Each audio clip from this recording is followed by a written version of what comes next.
गैल खरी हनिया भइल भोर हरिया कैल न घर के काम रोज लागी सैया भर चैत का जो बने पर घाम गैल खरी हनिया भइल भोर हरिया कैल न घर के काम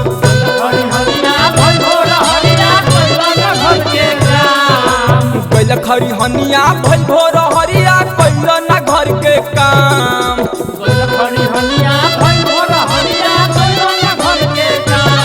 रोज लागी सोनिया भर चैत जो बने पर घाम रोज लागी सोनिया भर चैत जो बने पर घाम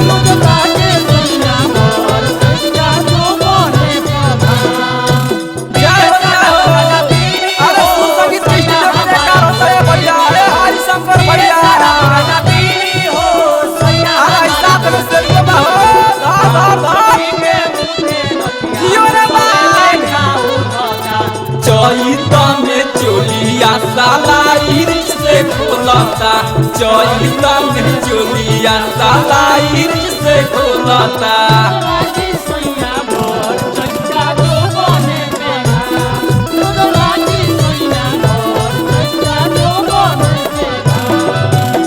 होते भोर हरिया हो खेला गता फीलिंग होते भोर हरिया हो खेला गता चैत के माजा सोया हमरा कब मिली चैत माजा सैया हमरा कब मिली होते भोर हरिया हो खेला गता फीलिंग चैत के माजा सोया हमरा कब मिली जल खरी हनिया होत भोर हरिया लागे कि करब धाम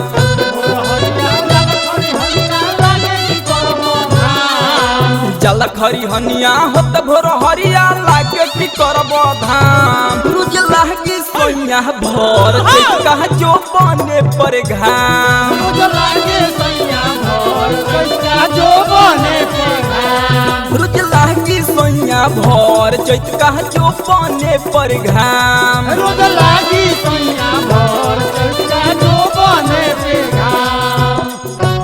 जाहो बना रहा बबुआ शंकर भैया का रोलिंग के जवाब देखे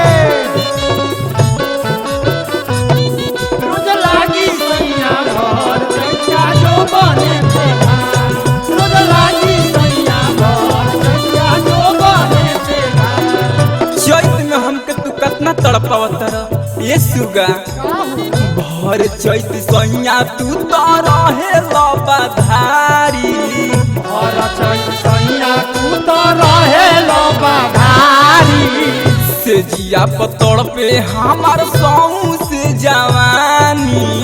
से जिया पतड़ पे हमर सहू से जवानी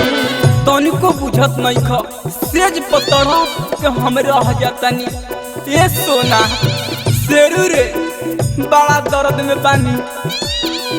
भर चैत सैया तू तो रहे लबाधारी भर चैत सैया तू तो रहे लबाधारी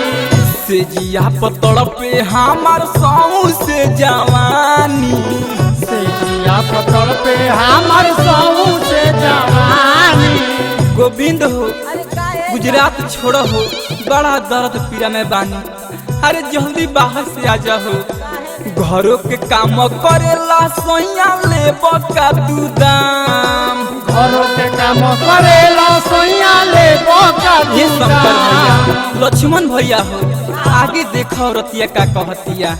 राहुल शंकर के संगे जाके खेत में कर काम राहुल शंकर के सोने जाके खेत में करो काम रोज लागी सैया भर चैत जो बने पर घाम रोज लागी सैया भर चैत जो बने पे घाम रोज लागी सैया भर चैत जो बने पर घाम रोज लागी सैया भर चैत जो बने पे घाम रोज लागी चैत का जो बने पर घाम लागी सैया भर चैत का जो बने पर घाम चैत